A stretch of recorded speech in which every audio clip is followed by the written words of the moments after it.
छत्तीसगढ़ में बिगड़ती कानून व्यवस्था और लगातार हो रहे अपराध की कड़ी में सरगुजा संभाग के सूरजपुर में बहुत ही गंभीर दुष्कर्म की घटनाएं सामने आई हैं। दशहरे के दिन एक आदिवासी बच्ची को रावण दहन के कार्यक्रम के बाद कुछ युवक अपनी मोटरसाइकिल पर बैठाकर ले गए और दुष्कर्म की संभावना है मरा हुआ समझकर रास्ते के किनारे झाड़ियों में छोड़ दिया। बच्ची के बयान के अनुसार काफी मारपीट भी उसके साथ की गई। उसने बताया कि कुछ पदार्थ उसको पिलाया गया और बेहोशी की हालत में उसे अगवा किया गया। मुख्यमंत्री जी का संभावित दौरा था, बावजूद उसके उन्होंने रिपोर्ट नहीं दर्ज की। परिवार ने एक ही बात कही कि हमें न्याय चाहिए। बच्चे की देखरेख भी सही से नहीं हो रही और ना अभी तक जानकारी दी गई है कि कितने लोगों की गिरफ्तारी हुई है। इसके अलावा सूरजपुर में जो डबल मर्डर की घटना हुई उसको लेकर कहा है कि पूरी वारदात जिस तरीके से हुई है वे बहुत ही दर्दनीय है। मासूम बच्ची ने अपनी मां को मरते देखा होगा और उस मां ने अपनी बच्ची को। जिला बदर अपराधी कुलदीप साहू पुलिस कर्मियों को बुलाता है, उन पर हमला भी करता है और भागने में भी कामयाब हो जाता है। जिला बदर को व्यक्ति इस तरह कार्यक्रम में शामिल होना और उससे पहले भी जगराता कार्यक्रम में अपने भाई संदीप साहू के साथ शामिल हुआ, लड़ाई झगड़ा किया। सवाल ये खड़ा होता है कि ऐसे कैसे जिला बदर व्यक्ति को सार्वजनिक कार्यक्रम में शामिल होने दिया जाता है, पहले एक्शन क्यों नहीं लिया गया। हमारा शासन प्रशासन ऐसा नाकाबिल दिखता है कि उसे गिरफ्तार नहीं किया जा सका।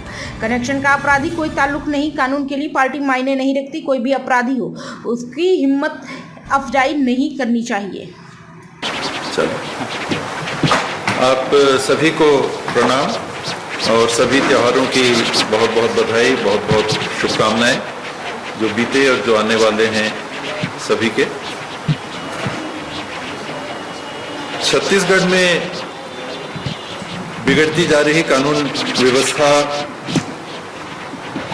की कड़ी में सरगुजा संभाग के सूरजपुर जिले में विगत दिनों बहुत ही विभत्स, बहुत ही गंभीर दुष्कर्म की घटनाएं सामने आई हैं। दशहरा के दिन एक आदिवासी बच्ची को रावण दहन के कार्यक्रम के बाद कुछ युवक अपने मोटरसाइकिल में बैठा के ले जाते हैं।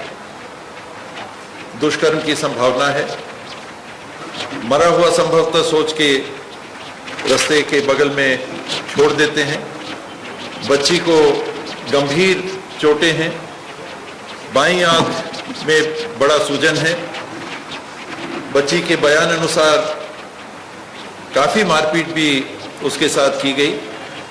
उसने बताया कि कुछ पदार्थ उसको या तो पिलाया गया या सुंघाया गया और बेहोशी की हालत में उसको अगवा किया गया। पुलिस ने रिपोर्ट नहीं लिखी। माननीय मुख्यमंत्री जी का संभावित दौरा था, बावजूद उसकी रिपोर्ट नहीं लिखी जाती है, एफआईआर नहीं होता है, एमएलसी नहीं होती है और सूरजपुर जिला अस्पताल से जब मेडिकल कॉलेज अंबिकापुर रेफर किया जाता है फिर भी कार्रवाई नहीं होती है। परिवार के बुजुर्गों से, बच्ची के पिता से मैंने फोन से भी बात की। उन्होंने एक ही बात कही कि हमें न्याय चाहिए। पता करने पर कि एमएलसी नहीं हो रही है,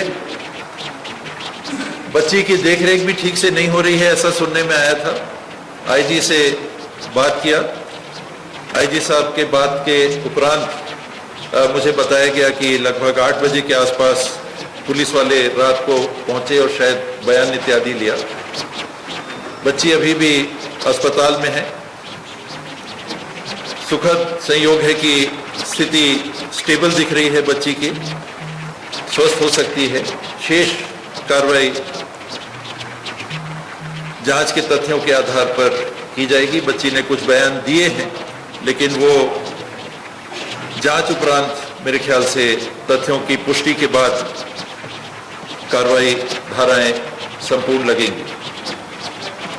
दूसरी अत्यधिक गंभीर घटना उसी सूरजपुर में, वही सूरजपुर जहां कुछ एक आध महीने पहले से लोगों के घर में घुस के लोगों के द्वारा शादी के समय में अन्य अवसरों में मारपीट की गई। मैंने स्वयं पुलिस वालों को फोन करके बताया आईजी को बताया कि इस प्रकार की लगातार घटनाएं एक के बाद एक होती चली जा रही हैं, तो मैंने नहीं सुना कि उस मामले में भी कोई कार्रवाई हुई हो। बच्ची के बयान के बाद भी मेरी जानकारी में कितने लोग अभी गिरफ्तार हुए इस घटना में, उसकी पुष्ट जानकारी मेरे पास नहीं है। और अत्यधिक विभत्स घटना परसों रात की है, जहां एक जिला बदर व्यक्ति ने पुलिस कर्मी हवलदार हैं तालिब शेख जी, उनके घर में घुस के उनकी पत्नी की, उनकी लगभग 12-13 साल उम्र की बच्ची की नृशंस हत्या की। किचन में बताते हैं कि बड़ी मात्रा में खून वहां जमा है, पाया गया। सीढ़ी से घसीट के संभवतः लाश को नीचे लाया गया, गाड़ी में डाला गया। कम से कम 15 से 20 वार एक शरीर के ऊपर, उनकी पत्नी के शरीर पे भी, पुत्री के भी शरीर पे, गले में चाहे तलवार की नोक से, चाहे किसी धारदार औजार से हमले किए गए।